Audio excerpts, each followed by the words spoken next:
Are you still proud of being a Filipino?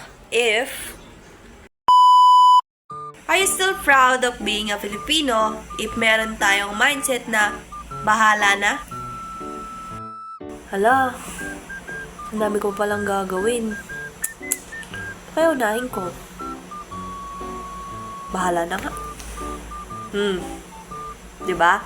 Sa halip na umisip tayo ng solusyon, sasabihin natin, bahala na nga.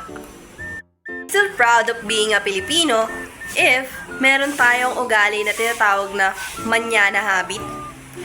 Ano nga ba yung manyana habit? Ganito yan.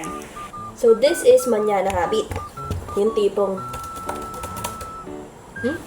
maaga pa naman. May oras pa ako mamaya ko na lang gagawin.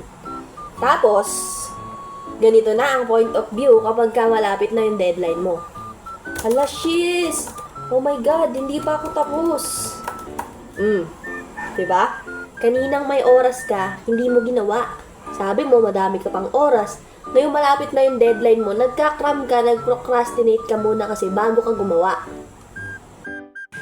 Are you still proud of being a Filipino if meron tayong crab mentality na tinatawag? Ano nga ba yung crab mentality? So, ganito yan. Yung sinasabi nating crab mentality is yan yung idea na gusto mong hilahin pababa yung kapwa mo kasi hindi mo kayang matuwa para sa achievement niya. Ganito ang point of view ng isang taong merong crab mentality.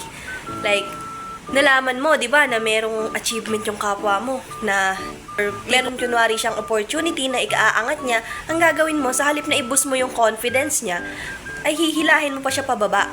Ida-down mo pa siya para hindi niya gawin. Like ganito. Sis, nalaman ko ganito, ganyan, may nag-aabang palang opportunity sa'yo. Tapos sinagot ka nung kaibigan mo. Oo nga bala ko nga sanang sumali ganito, ganyan, kasi parang ang saya, parang nakaka-proud. Ngayon, kasi ayaw mong malamangan ka, gusto mong manghila pababa, ang gagawin mo, sasabihin mo sa kanya, kaya mo ba talaga yun? Pero mukhang mahirap yun wag mo na kayang gawin. Diba? Sa halip na i-boost mo yung confidence ng kapwa mo, talagang hinila mo pababa, girl. Still proud of being a Filipino kahit na minsan may ugali tayong para tayong breed ng manok at ng reporter. Bakit? Chismosa.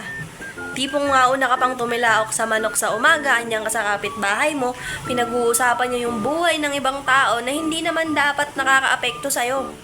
Diba? Daig mo pa yung reporter, taga-balita ka kung ano na ba yung ganap sa ganito, ano yung ganap sa ganyan. Anong purpose nun? Bakit kailangan yung pag-usapan yung buhay ng kapwa nyo, diba? Are you still proud of being a Filipino kung ang usapan nyo ng kaibigan mo alas 8 magkikita kayo, pero alas 10 na wala pa rin siya, ang reply niya pa rin sa'yo, on the way na siya, pero ang totoo, yung OTW niya on the water pa lang, naliligo pa lang. So overall, those are some examples lamang ng negative traits nating mga Pilipino. Still, I can proudly say that I'm still proud of being a Filipino kahit meron tayong mga ganong negative traits. Bakit?